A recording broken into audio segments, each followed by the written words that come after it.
folks. It's Laura with Raintree Nursery. And today we are here at South Whidbey Island High School with Seth Robbie, the agriculture teacher at this school. I am so amazed at the focus of agriculture here in this location. When we drove in, the first thing that we see front and center is a garden. Oh, makes me so happy. Tell us about what you're doing here. So this garden that we're standing in right now is about 6 years old, pushing 6 years old. It was first created in 2017, and this was basically an unused piece of land. Yeah. And I actually went to high school here, and I don't even remember this patch of grass because I never hung out here. Nobody did. And thankfully the principal had the idea to put a garden here, and That's great. with the help of Carrie Peterson in the school farm program, we were able to build a garden here and get all the students involved, and it's been thriving ever since then. That's so wonderful. You've got a lot to show us here, yeah? Yeah, there's a lot to see. Wonderful. Let's go see some things. Awesome. This is amazing. I think what I'm looking at here is a farm stand. Is that true? Yes, so this is our high school farm stand. This stand, the students helped to build it. They've decorated it. They're harvesting the produce. They're helping us to market it. And they are stocking the produce and even helping in the business planning. We're selling bok choy. We have radishes right now. It's all of our early spring crops. And then the crops and the produce evolve over the year. And I notice it's a donation. Do you find that there are a lot of people who actually need the food and come take it, or do most people actually pay for what they're picking up? It seems like there's a small number of people who take produce when they really need it, but for the most part, all the produce that leaves the farm stand is paid for. That's wonderful. Yeah, it's great. There's a lot of community support for it. And that's the best. Yep. Absolutely. Great to see that. All right, show us something else. All right. I notice you have a lot of flowers integrated along with the vegetables and the trees in this garden. This is wonderful. Tell me about that. Yeah, absolutely. So there's a few reasons we love to grow a lot of flowers, especially on the perimeter areas. This area in particular is facing the front of the school. So when in spring, when everything is in bloom, all the administration in the offices, they get to look out at this beautiful scene.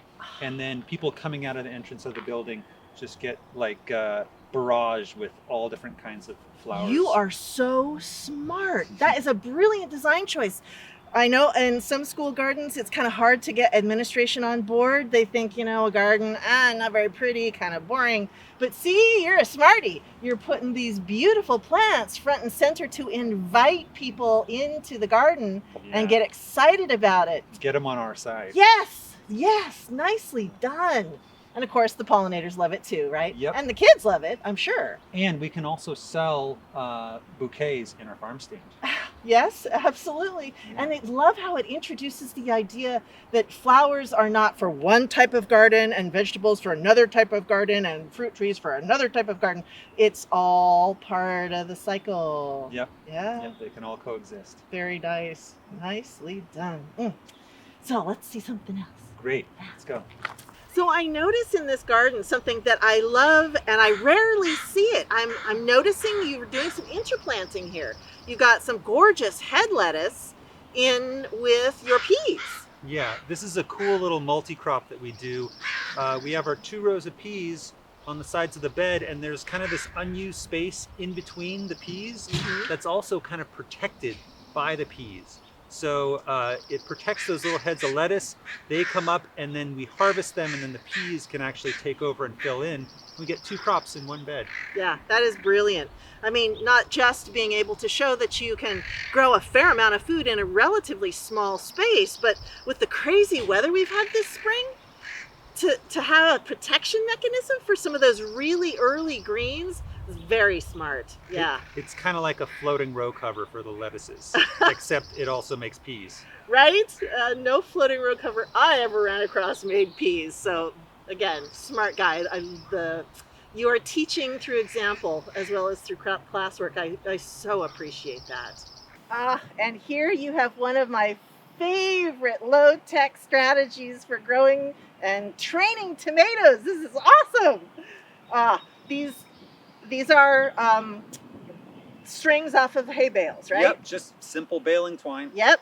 And the goal here is to twist the tomato plant up the strand while it grows, right? Mm-hmm. Yep. I like low-tech solutions that aren't too much work. So if it's both low-tech, low-cost, and easier, then it's just like an all-around win. Absolutely. All this system uses is one row of T-posts down the middle of the bed, so we don't need 2 rows. We just need one, even though we got 2 rows of tomatoes here. We do 1 strand across the top, and then we just tie these strands along the top, and these are going to tie around to the bottom of the tomato plant. We'll do a loose knot down here, and then as the tomato grows, we just kind of wrap it around every couple of weeks, and the students can do this, and they just kind of wrap it around, and before you know it, you have 6-foot tall tomato plants loaded with fruit, really easy to harvest, and it wasn't a lot of work to put it together. It's not a lot of work to take it down. I love this trellis system. Yes. Yeah, and it's so easy for kids to do this at home. Mm-hmm. You know, if they want to kind of practice at home, super inexpensive, very easy to manage. I tried this for the first time last year. I didn't think it would work. I thought, no, this is too good to be true, but it's true. This is awesome. Thank you for showing us this. Yeah, thank you, Laura. All right. So here we've got some students from South Whidbey High School agriculture program. We've got Priscilla and Liam and Ravi. And they're going to tell us a little bit about their experiences. We're here in the classroom instead of outside because it's raining right now. And so I kind of want to pick your brains a little bit about what it's been like to be in this program. Ravi, you've been in this program. I've been in this since 2013. Right. I'm an old person. And so, I mean, like, tell me about that. I remember starting off with Carrie in the elementary school, after school, children's center. We'd always be out there, especially during the summer when things were flourishing. I had a lot of fun. I remember making garden tacos, pick a kale leaf, and then you go around, pick other things that were in season. And you go around, you eat it. It's real healthy and it tastes good. Do you think it's changed how you eat at home? It definitely has. I know at home now I've been growing a lot more like organic produce instead of going to the store. And I mean, there's lettuce. I know deer around here are quite rampant and they eat a good amount, but what's left is still very good and nourishing. So I'm very happy. And do you feel like that's something that, you know, has brought value to you that you're going to carry on? I think so. Yeah, I mean, eating healthy has always been nice, and eating even organic is even better. And it's a pesticide-covered food. That's always the best part, especially straight from the ground too. Yeah, nothing beats it. Absolutely. How about you? Awesome. This is my first year in the program, first year in high school. I'm a freshman, but I've had a really good experience with it so far. It's a second semester class for me. There's a lot more that goes into farming and agriculture and stuff than I really realized before. And so this has really put it more in context and in depth, and it has given me a lot more respect for farmers and whatnot, because this is very much more important than I actually realized it was before. Yeah. It's true. It's true. Mm-hmm. And do you feel like you're actually gaining real world skills? Oh yeah, I do. Even just learning about the science of it and everything, I feel it will be useful in other aspects of life as well. And then just the gardening and stuff too, obviously. It's kind of interested me, and hey, maybe I'd want to do that someday, you know? Mm-hmm. It'd be life skills to actually be able to start a farm or a small garden or something like that. Mm-hmm. Yeah. Mm-hmm. Priscilla, what about you? So Liam, this is my first year here in South Whidbey too. Yeah, I just think that it's really nice, especially in the school, that we get to have a garden, because I feel like in most other public high schools, you don't get to have a garden like we do here. Yeah. And so what are you learning that you're taking home with you? Definitely how important it is to, eat healthy. And I'm aware that also some of the food that grows in the garden goes into our school lunches. So yeah. What do you think about actually getting dirty, getting in there, weeding? Have you done that prior to classwork? Yes. Yeah, my dad was into agriculture. So. Does it take on a different significance now that you're doing it with some more context? Yeah, because I realize how much work it really is, and like we should always respect farmers because it's really laborious work. Yeah. And I understand that there's some fruit trees. Do you glean? I mean, do you go out and like look for food on the island and start, you know, taking it home, maybe making some applesauce or juicing it or making smoothies, stuff like that? I for one, I don't know, just after doing this and seeing all the plants and stuff, I'm looking more, like I'm noticing more plants and stuff and wild fruit and whatnot around the island that I wouldn't really be noticing before. It's kind of cool. Yeah, I mean, school is great. School is school, right? It's very structured. And so I'm always interested in how people are taking what you're learning from school and moving it out into the real world. You know, how does it translate? So I think that's a good point because I think this is very helpful. You know, knowing how to grow your own food is a skill I think everybody should know.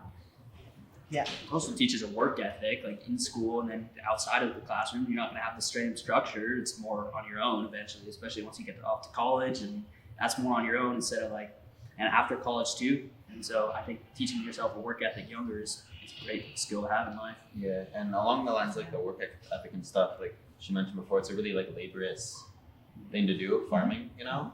And so yeah, it's I don't know, farmers are really dedicated, you know? It's a don't stop when you're tired, stop when you're done type of thing.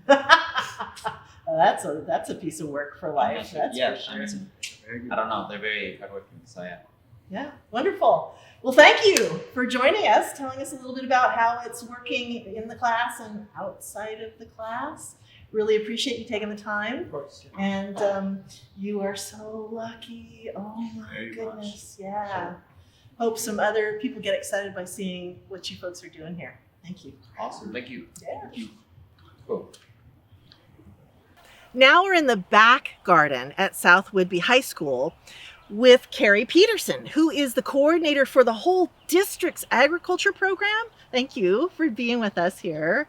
And I am just loving seeing some of the infrastructure that you have made available to the students here. Because, you know, modern hoop houses, that's part of modern agriculture.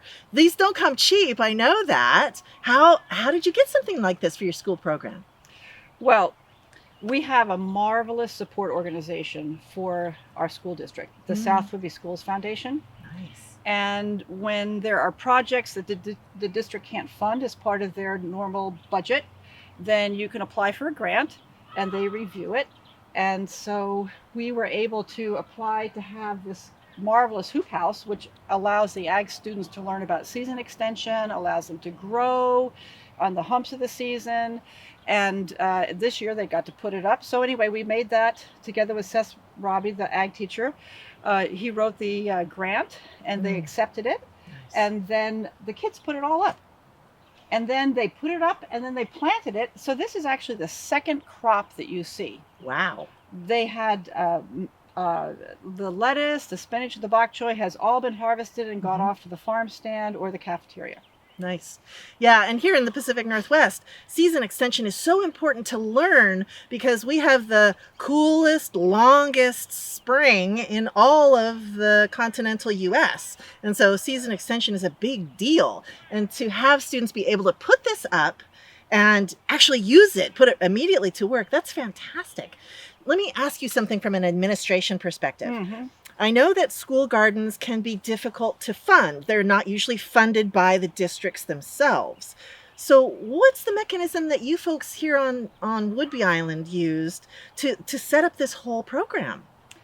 So back in 2013, when we started the first garden in the back of the elementary school, there was a vision to have a larger farm that could provide food for the cafeteria and the kids could eat on site and all sorts of ways to feed healthy food to the children. Yeah. And there was a nonprofit, Goosefoot, that had bought an old failing grocery store with the intention of restoring it, getting it back to profitability as a community grocer. And then when it was profitable, their intention was to take those profits and put them back in the community. Wait, so they bought a local grocery store that was out of business and they're running the grocery store as a nonprofit? Well, the economic development nonprofit bought a failing grocery store Uh-huh. and revived it. Wow. And Yes. so the profits from the grocery store fund the foundation?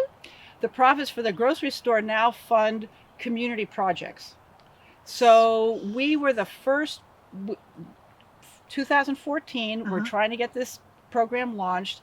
That's when Goosefoot, well, the Goose Grocer, it's called, the Goose Grocer was finally profitable. And they came to us and said, hey, you've got this fabulous program. It's the intersection between food, children, healthy eating, learning how to grow your food, lifestyles, serving families with kids. It has everything that is beneficial for the community and relates to food. So we would like to help you. So they raised money with community donors, and that was matched by the Goose Grocer. Got it. And over 5 years, they were able to donate $250,000 to the program. Wow. And that's what got us started. And when that was done, we had developed the program to the point where the school district then said, this is it. We've seen the benefits of this. It's phenomenal. And they supported it all along themselves. They were one of the donors too, the school district. And then now the school district has taken it over and funds it pretty much fully. That's an amazing model. Wow. Yeah. That's so nice to see. We still need community funding. I mean, we're still fundraising with the community, but the majority of the program is now embedded in the school district. What a great model. I'll have people contact you. You want to learn how to do this? Talk to this lady. Thank you so much. I know we've got more things to see. Will you show us some other items? I'd love to. Thank you. So Laura, I want to show you these fabulous kiwis, and Seth is here. He planted them. Oh, He you can are tell a you about them. smarty. These are fantastic plants. And so you're going to run them along this fence? Yeah.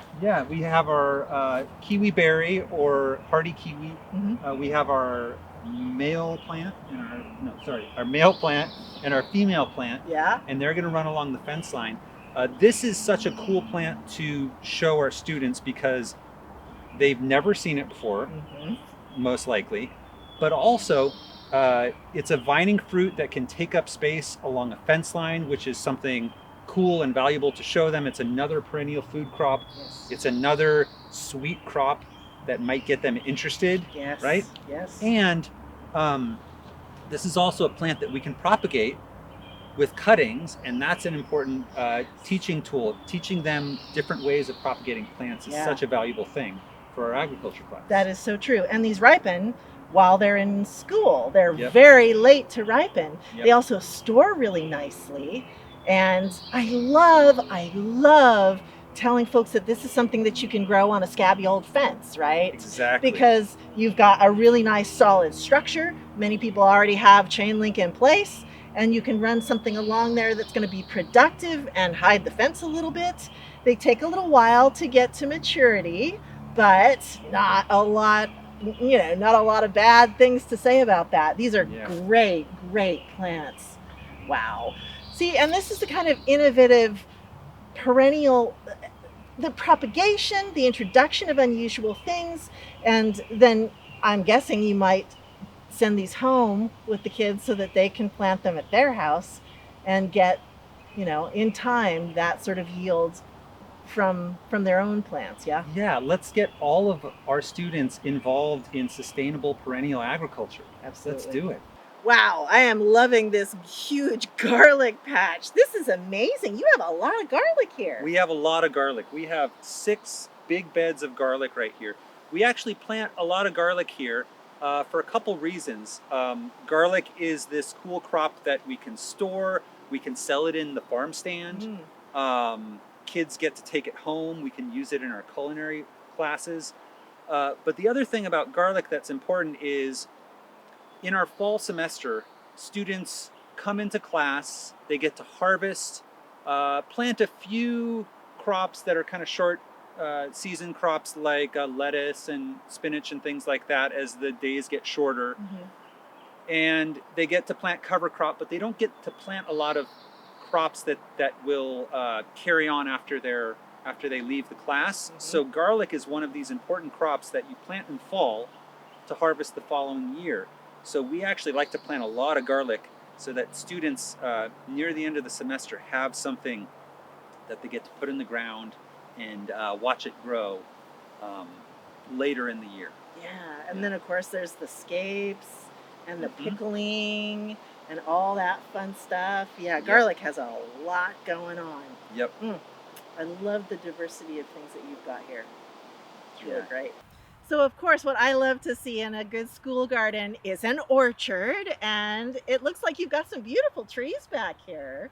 This is so fun because it's right behind a sporting field.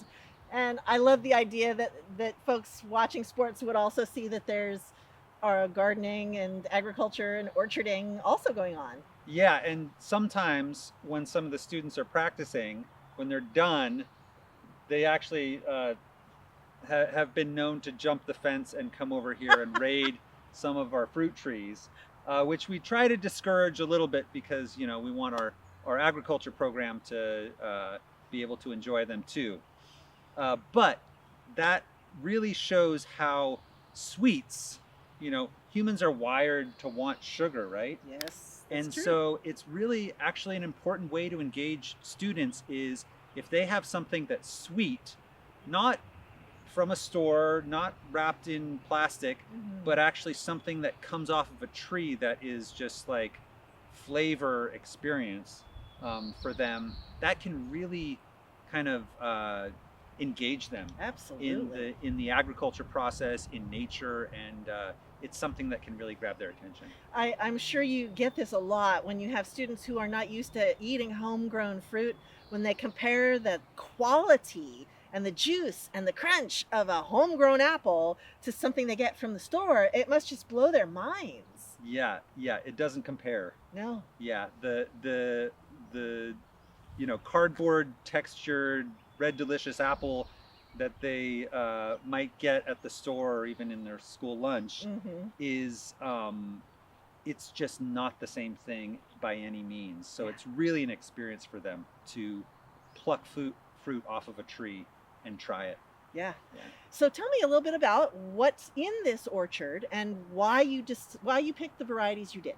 So we have quite a diversity of fruits in this orchard. We have apples, pears, I guess European pears and Asian pears. We have a cherry tree. We have a couple plums. We actually have a few nut trees, hazelnuts. But there's a diversity. I want students to be able to see a bunch of different kinds of fruits.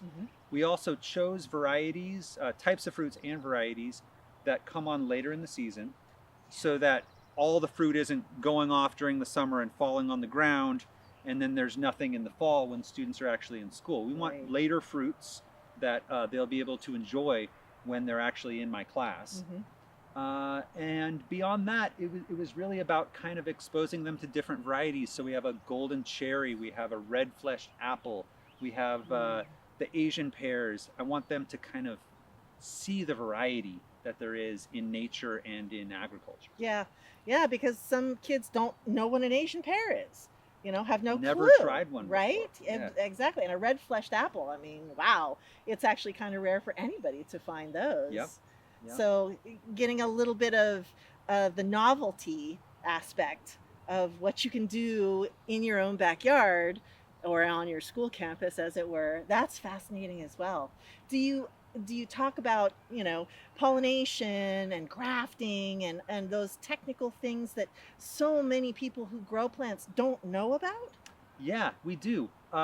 Grafting is something that I usually reserve for my advanced students because I don't want the rest of them to just kind of glaze over.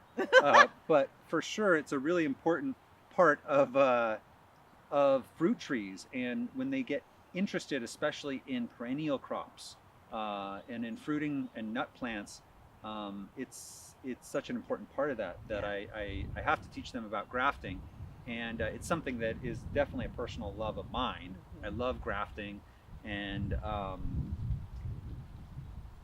let's see, what was the other thing?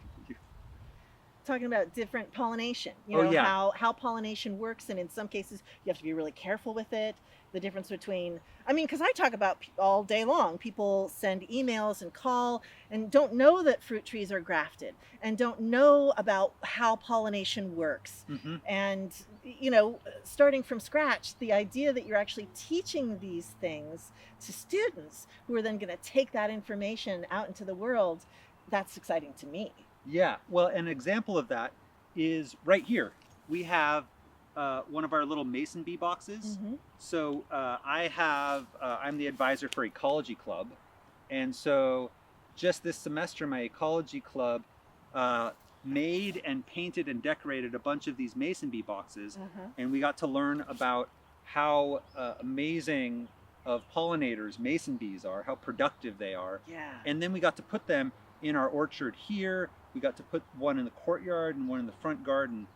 So we have an abundance of pollinators so Yes. that all of our flowering, fruiting trees get pollinated and make the maximum amount of fruit that they can. Yeah, that's fantastic. See, I'm so jealous. We got an ecology club, we've got an agriculture program, we've got a culinary program here in the district. These folks have got it going on.